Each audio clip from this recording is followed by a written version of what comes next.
순금 같은 믿음으로 만들어내기 때문입니다. 그러니까 주님이 보실 때는 이 서머나 교인들이 전부 순금들인 거예요. 순금들. 그러니까 너희는 실상부유하다 이렇게 얘기하는 겁니다. 욥이 고백이 그거지 않습니까? 욥 23장 10절 우리가 너무나 잘 알고 있는 고백입니다. 한번 같이 읽어보도록 하겠습니다. 시작. 그러나 내가 가는 길을 그가 아시나니 그가 나를 단련하신 후에 내가 순금같이 되어 나오리라. 아멘. 여러분이 주님 눈에는 순금처럼 보이는 겁니다. 우리가 믿음을 지킬 때, 이 믿음으로 살아낼 때 그렇다는 겁니다. 삶이 어떠하든지 주님 보실 때에는 여러분들이 다 실상은 부요한 자가 되어지는 것입니다. 여러분, 주님께 이런 인정과 칭찬을 들으시는 복된 자 되시길 축복합니다. 그 이유가 뭐였습니까? 딱 한 가지였습니다. 언제나 믿음을 지켰다는 것입니다. 여러분, 정말 언제나 어디서나 믿음을 지켜내셔서 사람들은 몰라도 주님 보시기에 순금 같고 부요한 자 같은 복된 자들 되시길 축원합니다. 근데 이 서머나 교인들이 왜 이렇게 아름다운 믿음을 지켰을까? 에베소 교인들은 바울에게 직접 배웠잖아요. 그러니까 조금 이해가 됐어요. 바울에게 배웠는데, 근데 서머나 교인들은 어떻게 해서 이런 믿음을 지킬 수 있었을까 찾아보니까 제가 그렇구나 싶었습니다. 여러분, 이 서머나 교회를 목회하는 담임 목사님이 누구였는지 아세요? 그렇죠. 우리 장로님 폴리갑이었어요. 폴리갑은 초대 교부 중에 교부입니다. 순교하신 분이고 믿음의 아버지의 아버지입니다. 이런 아름다운 믿음의 이 교부가 이 서머나의 담임 목사였어요.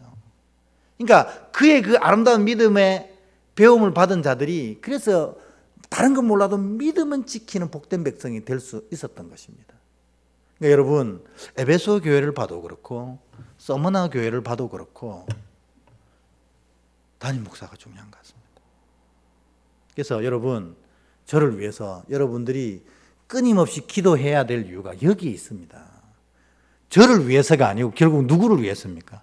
여러분 스스로, 여러분의 믿음을 위해서, 여러분의 영적 상황을 위해서, 여러분이 부유한 자가 되기 위해서 저를 위해서 끊임없이 기도하셔서 부족하지만 하나님의 온전한 뜻들을 여러분들에게 선포해내는 복된 사역을 할 수 있도록 주께서 이끌어 주시길 기도합니다. 계속 기도해 주실 거죠? 네. 근데 이 폴리갑에 대한 얘기들이 참 많은데, 이 폴리갑 순교할 때 이런 일이 있었어요. 마지막에 서머나 교회가 이제 이 로마 황제를 신으로 안 본다는 이 소식을 듣고 이 서머나 정부가 막 혈안이 돼가지고 이 서머나 교회를 다 소멸시키기 위해서 다 잡아들였어요. 그런데 폴리갑을 못 잡은 거예요. 그러니까 머리를 잘라야 이게 없어질 텐데 머리를 못 발견하니까 이들이 진짜 악랄한 방법으로 다 했는데 결국 폴리갑을 잡았습니다. 어떻게 잡았냐면 그 교회에, 서머나 교회에 요즘 우리로 치면 그 초등학교 1학년이 9살이잖아요. 9살짜리 소녀가 있었어요. 얘를 부른 겁니다. 얘를 잡았어요. 이 아이에게 정말 엄청난 고문을 가한 겁니다. 여러분, 9살이 뭘 알겠어요. 그러니까 폴리갑 목사님 있는데 알아요 해버린 거야. 왜냐하면 예배 드리고 왔었거든. 그래가지고 폴리갑이 체포됩니다. 그래서 로마 군인들이 가서 폴리갑을 착 체포하는데 폴리갑이 군인들에게 얘기합니다. 당신들 뜻대로 하겠소. 다만 나에게 시간 2시간만 주시오. 이렇게 했습니다. 그러니까 원래 이 폴리갑의 인격을 이 서머나 지역에서 다 잘 알고 있거든요. 그러니까 군인들도 폴리갑이 이렇게 정중하게 부탁하니까 들어줬어요. 좋습니다. 2시간만 드리겠습니다. 2시간 동안 폴리갑이 뭐 했겠습니까? 기도했습니다. 예수님 딱 겟셋만의 기도처럼 기도하셨어요. 땀방울이 핏방울이 되게끔 한쪽에서 2시간 기도하셨어요. 군인들은 그 뒤에서 계속 팔짱을 끼고 기다리는 거예요. 그리고 딱 2시간, 약속한 2시간이 지나자 이 폴리갑 목사님이 일어나가지고 이 군인들한테 이렇게 얘기했습니다. 여러분, 예수님만이 주님이십니다. 당신들도 쓸데없는데 주를 얘기하지 말고 주 예수를 믿으십시오. 그러지 않으면 당신들 지옥불에 떨어질 수밖에 없습니다. 이렇게 선포하는 거예요. 2시간 시간 줬더니 여기서 열심히 기도하더니 돌아와서 복음을 전하는 겁니다. 참, 역시 이런 목사님 밑에서 자란 성도들이 그렇게 행하는구나. 그래서 이 군인들이 어이없다면서 이를 끌고 재판장으로 갑니다. 재판장이 이 폴리갑 목사님을 좋아했나 봐요. 속으로. 우리 그 니고데모나 이런 사람들처럼. 그래가지고 살짝 폴리갑 목사님에게 이런 얘기를 했대요. 목사님, 앞으로 목사님이 어떤 일을 하든지 상관 안 하겠습니다. 목회 계속 하시고 복음 계속 전하시고 설교 계속 하십시오. 예수를 주라고 계속 고백하십시오. 그런데 살아야 되지 않습니까? 그러니까 여기서 재판장이니까 여기서 딱 한 번만 가이사는 신입니다. 이렇게 얘기하면 내가 다 용서하고 앞으로 무슨 일을 행하든지 다 눈 감아주겠다. 이렇게 얘기한 거예요. 그러니까 여러분, 폴리갑이 뭐라고 얘기했겠어요? 이 교회사에서 가장 중요한 얘기를 그때 합니다. 뭐라고 얘기했냐면, 이렇게 재판장이 그래도 나한테 호의를 가지고 얘기한 거잖아요.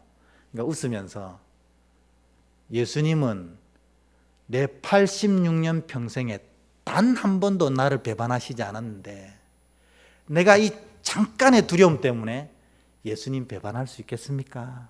이렇게 얘기했어요. 멋지지 않습니까? 86년 동안 단 한 번도 나를 배반 안 하신 하나님, 그분이 예수님입니다. 여러분, 그 86년에 여러분 나이를 넣으시면 됩니다. 예수님은 단 한 번도 여러분 배반하지 않으셨어요. 여러분 모른다고 하지 않으셨어요. 여러분이 어떤 일을 하든지 예수님은 묵묵히 여러분 손을 꽉 붙잡고 계셨어요. 폴리갑이 그 고백한 겁니다. 그리고 내가 한순간 두려움으로 주님을 배반할 수 없다. 그러니까 이 재판장이 열받은 거예요. 자기 호의를 베풀었는데 오히려 자기를 가리키니까. 그래서 줬어. 당신은 유죄요. 이제 죽음을 가게 될 텐데 2가지 형벌 중에 하나를 택하시오. 하나는 지금 한 달 동안 굶은 사자굴에 들어갈 것인가, 아니면 당장 화형을 당할 것인가. 둘 중에 하나 택하시오. 했더니 폴리갑이 화형을 택했습니다. 그러면서 그 화형에 빗대어서 또 복음을 전합니다.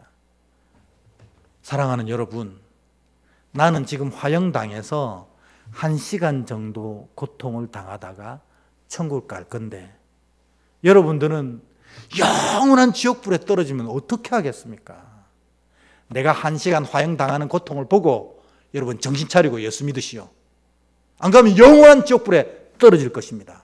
하고 화형장에 들어간 거예요. 대단하지 않습니까? 믿음이 이렇습니다. 근데 놀라운 게 뭐냐면 이 화형장에 묶어놓고 불을 붙였는데 불이 확 기름을 뿌렸으니까 확 타오르는데 폴리갑 목사님 이 솜털 하나도 못 태우는 거예요. 예전에 그런 일이 있었잖아요. 다니엘과 이 세 친구의 그 이야기처럼 폴리갑 목사님 솜털 하나도 태우지 못하는 거예요. 사람들이 이상해서 자꾸만 보니까 그 교회사에 보면 하얀 연기 같은 게 폴리갑 목사님을 감싸더라는 겁니다. 그러면 우리가 사람이 불에 들어가면 사실은 이렇게 타는 냄새가 나거든요.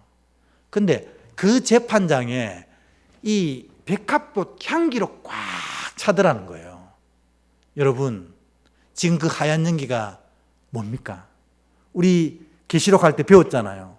구름을 가지고 오는 예수님, 하나님의 영광을 가지고 오시는 예수님께서 그 자리에 임재하셔서 이 들의 백합화 같은 향기를 그 자리에 가득 채우신 거예요.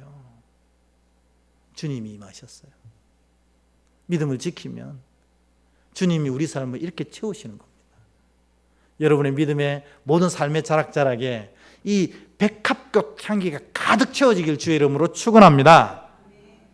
그러니까 이 군인들이 불로는 이를 죽일 수 없다고 생각하니까 전부 칼을 들고 이 폴리감 목사님은 난자를 했어요. 근데 이건 진짜인지 아닌지 모르겠지만 이 피가 솟구쳐가지고 그 태운 불을 다 꺼버렸대요. 그리고 돌아가셨다고 합니다. 여러분,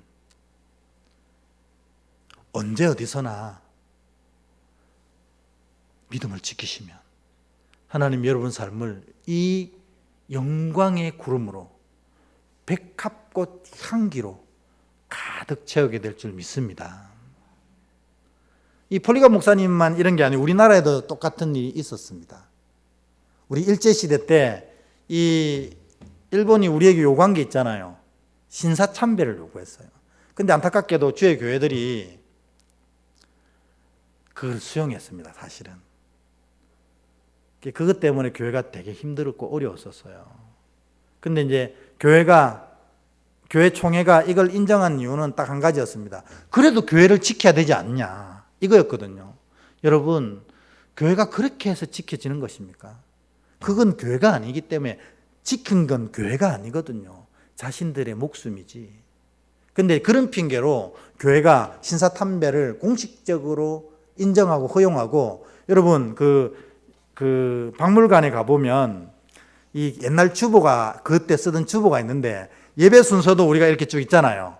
이 예배 순서 안에 신사참배라는 순서가 들어가 있어요. 너무너무 안타까웠고, 교회가 이 땅에서 교회가 사라질 위기에 있었는데 저는 그렇게 생각합니다. 한 분이 교회를 살리셨어요. 여러분 기억하시나요? 주기철 목사님이 그 신사참배를 혼자 반대했어요. 총회가 인정하고 주보까지 신사참배 넣었는데 주기철 목사님이 반대했습니다. 그래가지고 옥고를 5번 치렀다거든요. 여러분, 말이 쉬워서 옥고지 죽을 고생을 한 거잖아요. 근데 5번째 옥고를 치를 때 목사님이 느끼겠더래요. 아, 이제는 내가 못 견디고 천국 가겠구나. 그래서 편지를 썼답니다. 사랑하는 아내에게, 그 이정모 사모님한테 편지를 썼대요. 여보, 내가 이제 천국 갈 것 같은데 가정을 내가 제대로 못 돌보고 먼저 가서 미안하오. 아들 2명 잘 부탁하오. 하고 편지를 보냈대요. 근데 이 사모님이 이 편지를 받고 답장을 이렇게 썼답니다. 목사님, 아직도 가정의 일에 연연하고 있습니까? 이게 첫 마디였답니다. 가정을 모두 잊고 목사님이 가시려고 한 길 담대하게 가십시오. 목사님의 2 어깨 위에 우리 교회의 미래가 달려 있습니다. 이렇게 썼다는 겁니다. 목사님이 옥고 때문에 약해진 믿음을 사모님이 그냥 정신 바짝 차리게 하신 거죠. 왜냐하면 그때 주기철 목사님마저도 굴복했다면 한국교회는 사라졌을 겁니다. 그런데 그분이 이 교회를 지키기 위해 결국 피 흘리고 순교하셨어요. 그래서 오늘 이 땅에 교회가 여전히 존재하는 것입니다. 우리 지금 이 교회는 그 순교의 피 위에 세워진 교회입니다. 여러분, 이 교회를, 그래서 제가 설교할 때 저도 모르게 막 흥분하는 이유는 이 교회가 그냥 세워진 교회가 아니고 우리 믿음이 그냥 세워진 믿음이 아니거든요. 이런 피 위에 세워진 믿음이란 말입니다. 이 피 위에 세워진 교회예요. 근데 우리가 우리의 믿음을 가볍게 취급하고 주님 마음 늘 속상하게 한다면 이보다 안타까운 게 어디 있겠습니까? 여러분, 예수 그리스도의 피와 이처럼 우리 모든 선배들의 피 위에 세워진 이 믿음과 교회를 믿음으로 잘 지켜내시는 여러분 되시길 다시 한번 기도드립니다. 그래서 예수님이 이제 이들을 얘기를 다 하시고 다음과 같이 결론적으로 얘기하십니다. 10절, 11절입니다. 우리 같이 한번 읽어볼까요? 시작. 너는 장차 받을 고난을 두려워하지 말라. 볼지어다 마귀가 장차 너희 가운데서 몇 사람을 옥에 던져 시험을 받게 하리니 너희가 10일 동안 환난을 받으리라. 내가 죽도록 충성하라. 그리하면 내가 생명의 관을 내게 주리라. 귀 있는 자는 성령이 교회들에게 하시는 말씀을 들을지어다. 이기는 자는 둘째 사망해를 받지 아니하리라. 아멘. 이 서머나 교회에게 예수님이 에베소 교회에 하셨던 얘기랑 똑같이 하셨어요. 첫 마디가 뭐냐면 두려워하지 말라는 겁니다. 왜 두려워하지 말라고 했습니까? 오늘 서머나 교회 예수님 당신을 소개하실 때 뭐라고 하셨어요? 나는 처음이요 마지막이다. 이 일을 시작하신 분이 나고 이 일을 마무리하실 분도 예수님이라는 거예요. 그러니 여러분, 이걸 잘 기억하셔야 돼요. 내가 생각할 때는 이 일이 어렵고 힘든 것 같죠? 그것은 다 누구 생각입니까? 내 생각입니다. 그러나 실상 하나님의 자녀의 일을 시작하신 분도 예수님이고 마무리하실 분도 예수님이라는 겁니다. 그러니 우리는 이 사이에 있는 자로서 그저 기도하고 순종하면 되는 겁니다. 근데 우리는 기도와 순종 대신에 뭐 하고 있는 거예요, 도대체? 주님 보실 때 매일 두려워하고 근심하고 걱정하고 있는 겁니다. 그래서 오늘 에베소 교인들뿐만 아니라 서머나 교인들에게 주님 똑같은 얘기 하시는 거예요. 그거 우리 은혜 교인들에게도 똑같이 하십니다. 두려워하지 마십시오. 주님이 여러분을 지키십니다. 처음이시고 마지막이신 주님, 이 일을 행하시고 완성하시는 주님이 여러분의 주님입니다. 그러니까 여러분 혹시 아직도 내 마음속에 두려움이, 근심이, 걱정이 있으면 오늘 기도하는 가운데 성령의 불에 다 태우고 그 안에 믿음으로 채워가시는 여러분 되길 축원합니다. 두 번째로 뭐라고 하냐면 죽도록 충성하라는 것입니다. 이거 정확하게 번역하면 이렇습니다. 죽을 때까지 충성하라는 겁니다. 죽을 때까지. 여러분, 우리가 이제 이 신앙을 하다 보면 이제 그런 말씀을 하시는 분들이 좀 있습니다. 여러분 용서하고 들으십시오. 이제 내 나이가 몇 살인데 이제 하는 분 계세요. 오늘 예수님이 그분들에 똑같이 얘기하시는 거예요. 죽을 때까지 순종해라. 그게 서머나 교인들이 하신 말씀이에요. 우리가 뭐 나이가 많아봐야 주님보다 많겠어요. 주님은 성경 나이로만 해도 성경 딱 쓸 때 1살이셨어도 지금 벌써 8,000살 아니세요? 그거는 뭐 몇 살 계산할 수가 없지만 우리는 고작해야 몇 살이라고. 주님 죽을 때까지 충성하라는 겁니다. 그게 믿음입니다. 그래서 여러분, 우리 믿음의 자녀들의 제일 멋있는 고백은 뭐냐면 주를 섬기다가 부름받는 겁니다. 저도 아주 어릴 때부터 그런 기도를 늘 했습니다. 설교 마치고 죽고 싶습니다, 주님. 설교하다 죽으면 곤란하더라고요. 다른 교회 몇 분이 그런 분이 있었어요, 진짜로. 늘 나는 설교하다 죽을래 하시던 목사님이 진짜 설교하시다가 돌아가셔가지고 예배가 엉망이 좀 돼버린. 그러니까 기도도 잘해야 됩니다. 저는 설교 마치고 죽어야겠다. 하나님을 선포하고 조용히 주님 부르러 가신 여러분, 그게 제일 복 아닙니까? 죽을 때까지 충성하는 거. 근데 그게 뭐냐면 그 죽음이 그 뒤에 바로 생명이라는 겁니다. 그래서 그리스도인들은 죽어야 사는 사람인 게 바로 이겁니다. 예수님도 죽으셨기에 사셨고 우리도 죽어야 삽니다. 우리가 못 사는 이유는 뭐예요? 쌩쌩하게 우리가 살아있기 때문에 영이 살지 못하는 겁니다. 그래서 여러분 죽도록 충성하라는 두 가지 의미입니다. 죽을 때까지 충성하십시오. 두 번째는 내가 죽어야 영이 삽니다. 그런 자에게 주님이 약속하신 게 있습니다. 이기는 자는 둘째 사망의 해를 받지 아니하리라. 여러분 첫째 사망은 뭡니까? 우리 육신의 죽음이잖아요. 둘째 사망은 뭐예요? 심판입니다. 그러니까 이렇게 믿음을 지키고 이기는 자는 심판을 당하지 않겠다는 겁니다. 그리고 어떻게 해요? 하나님이 생명의 면류관을 주셔서 영광 가운데 임하게 하신다 하는 것입니다. 여러분 모두가 이 생명의 면류관 받으셔서 영광 가운데 주님을 기뻐하는 복되고 풍성한 천국을 소유하시며 이 땅의 삶 가운데서도 주님이 두려워 말라 하신 것처럼 지키시는 놀라운 은혜를 누리시는 여러분 되길 주의 이름으로 축복합니다. 아멘. 우리 십자가를 질